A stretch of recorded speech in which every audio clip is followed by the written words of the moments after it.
Yeah, I got my friends coming on. Help me out on My this. name is Nathan Watson. I play crazy no, I play bass. I play bass. I've been playing bass since 1972. It's amazing. I've been very blessed and very lucky. I started playing bass in 72 after playing trumpet all the way through school, right? So I played trumpet all the way through school. So we graduated. A friend asked me, you should play bass. Then we could be like Hendrix, okay? And a lot of people don't know who Hendrix is, but it's Jimmy, okay? Or if you don't know.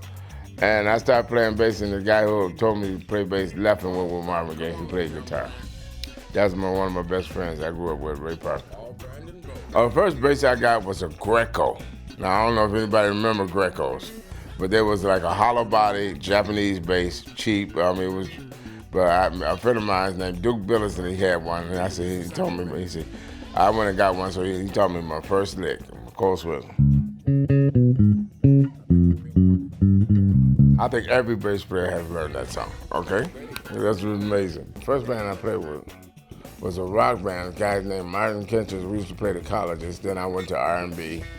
Then I went to Kasuko Mafia, and he was a guy, Norris Patterson, God bless him, was in Motown. He was at Motown. He had his own band. He played all the festivals in the city. But he taught me how to read. I knew how to read from trumpet, but bass clef, and he made me read the charts and all this stuff. And it was very inspirational. For mostly all the musicians in Detroit, he was inspirational. My same guy who told me to, pick up the bass, recommended me Ray Parker. He left. He went out with Marvin. Then he joined Steve. And we've been friends since childhood, 4 years old. And we had a band in elementary. I played trumpet.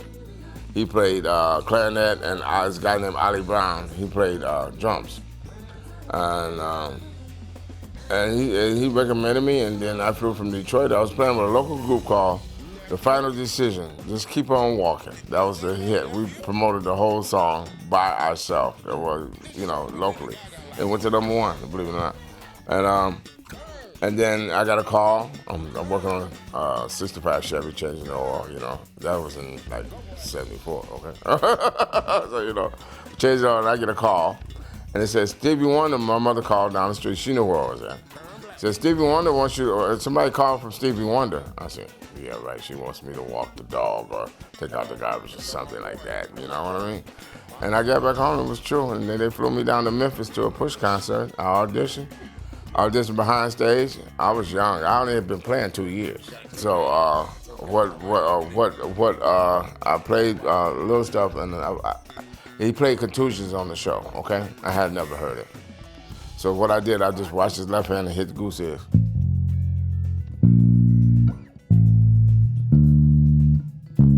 I said, okay, because I didn't know what I do. But what really made him surprised was I know.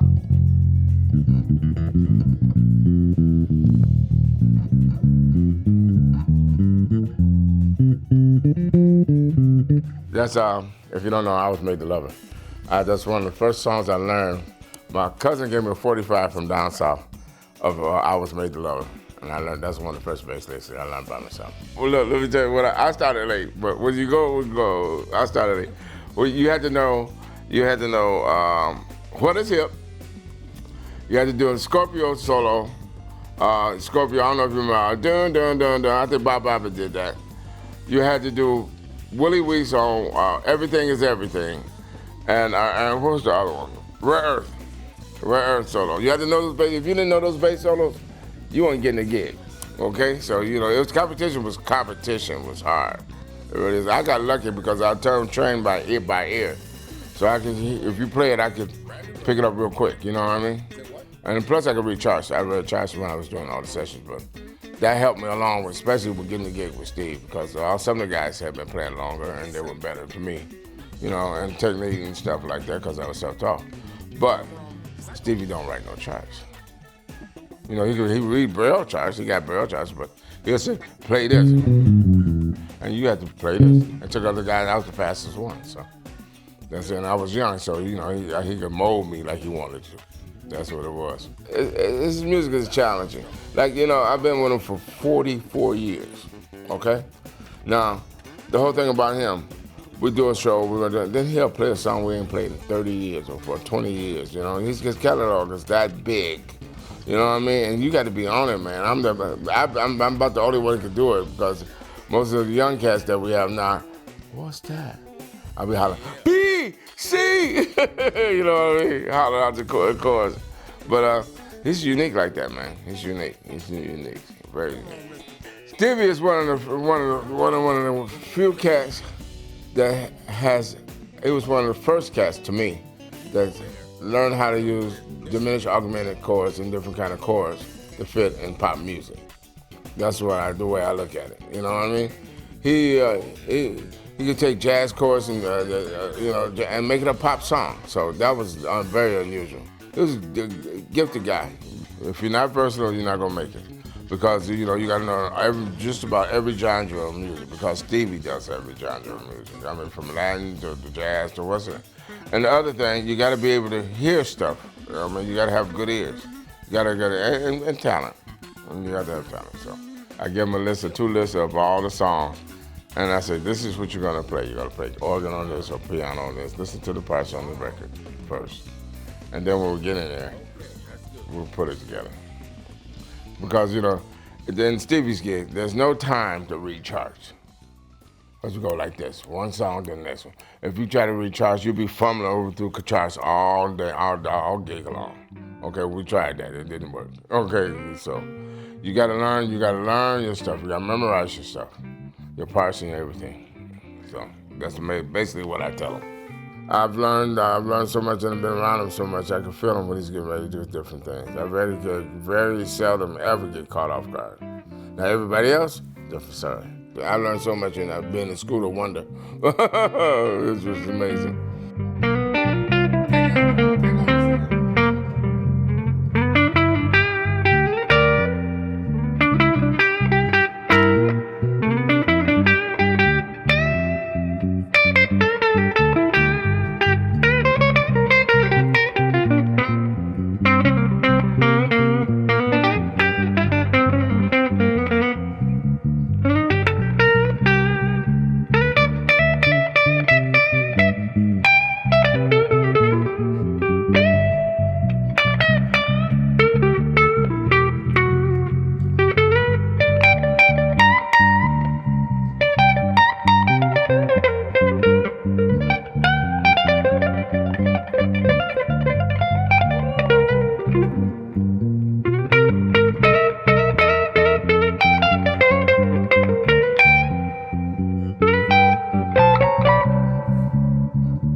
You guys need to check out the Hartke Rigs at AmericanMusical.com.